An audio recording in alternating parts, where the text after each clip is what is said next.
प्रहार किया, गाय का सिर कट गया, गाय का वहीं प्राणांत हो गया, शेर का भी कान कट गया, सिंह भी भाग गया। प्रसन्न रात भर बैठे रहे। सुबह जब हुआ उन्होंने देखा कि मेरे हाथ से तो गाय का वध हो गया है। वशिष्ठ जी ने प्रसन्न को शूद्र होने का श्राप दे दिया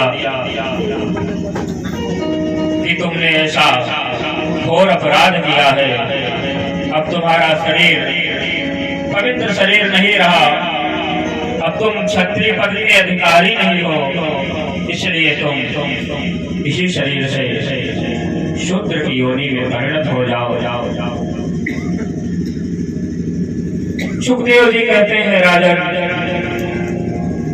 प्रसन्न भी भगवान की आराधना करके परम पद को प्राप्त हुए और भगवान को प्राप्त किया। भगवान को प्राप्त करने के बाद इन्होंने राजा सरियाती के वंश की कथा कही। परीक्षित कहते हैं राजा सरियाती की एक कन्या थी सुकन्या। एक दिन राजा सरियाती शिकार खेलने गए। शिकार खेलते खेलते वन में घूम रहे थे। एक मिट्टी का बहुत बड़ा ढेला था, जैसे दीमक बांधी बना लेती है। उसमें से दो उजाले की किरणें निकल रही थी। सुकन्या ने देखा इस बांधी से तो नेत्र ज्योति निकल रही है। अब उसको पता नहीं था कि ये उजाला किसका है। उसने एक तृण उठाया, एक सीख उठाई, कौतूहलवश उस बांधी में मारा। वो सीख जाकर के च्यवन ऋषि की आंखों में लगी। च्यवन ऋषि के नेत्र फूट गए, वहां से खून की धारा निकली। अब राजा सरियाती के सैनिकों का मल मूत्र रुक गया। राजा सरियाती ने जाकर देखा, च्यवन ऋषि की बहुत प्रार्थना की और कहा, राजन, इस कन्या के अपराध को आप क्षमा करें।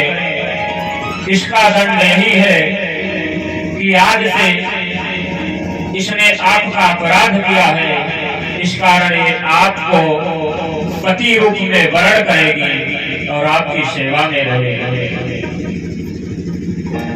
सुकन्या का च्यवन का विवाह हुआ है। च्यवन ऋषि बहुत वृद्ध थे। सेवा शुश्रूषा करती सुकन्या, उसके मन में कोई ऐसी ग्लानि नहीं थी। वो तो ये चाहती थी कि मुझसे जो अपराध हुआ मैं तो जीवन भर उससे बच नहीं सकती थी। ये च्यवन की कृपा है कि उन्होंने मुझे पत्नी रूप में स्वीकार कर लिया। अब च्यवन ऋषि ने अश्विनी कुमारों को बुलाया।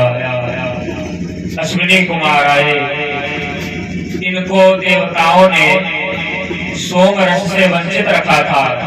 इनको कभी सोम रस दिया नहीं जाता था, क्योंकि ये वैद्य थे। देवता कहते थे इनको आवश्यकता नहीं है।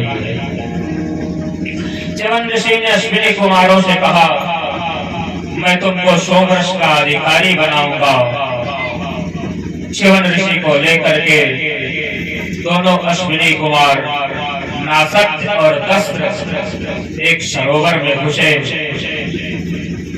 महर्षि च्यवन एक दिव्य रूप में परिणत होकर के सुंदर पुरुष के रूप में सुकन्या के सामने प्रकट हुए। दोनों एक दूसरे के साथ रहने लगे। एक दिन महाराजा सरियाती वन में फिर शिकार खेलने गए। उन्होंने देखा सुकन्या किसी युवक पुरुष के साथ बैठी है। उनको बड़ा आश्चर्य हुआ, इसने बड़ा अपराध किया। एक तो इस निर्लज्जा ने पहले उन महात्मा के नेत्र फोड़ दिए, अब उनको असहाय जान करके, बूढ़ा जान करके, अपने शरीर के काम का न समझ करके ये मेरे किसी काम के नहीं रहे, उनका साथ छोड़ दिया। ये मेरे कुल में उत्पन्न होकर के मेरे कुल को कलंकित कर रही है।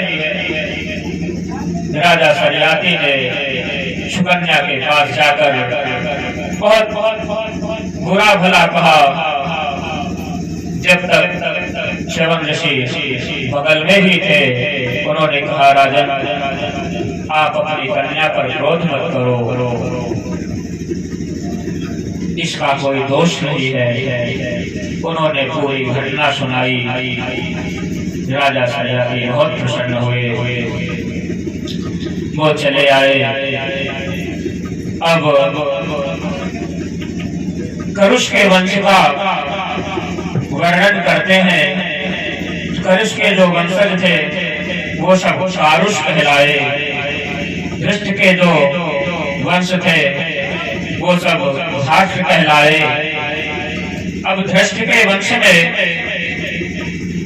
इनके अपनी कोई संतान नहीं थी, इसलिए इनको अंगिरा के आशीर्वाद से अंगिरस गोत्र के हो गए। तो ये क्षत्रोपेत ब्राह्मण थे, इनका संबंध अंगिरा के गोत्र से भी था और सूर्य वंश के गोत्र से भी था।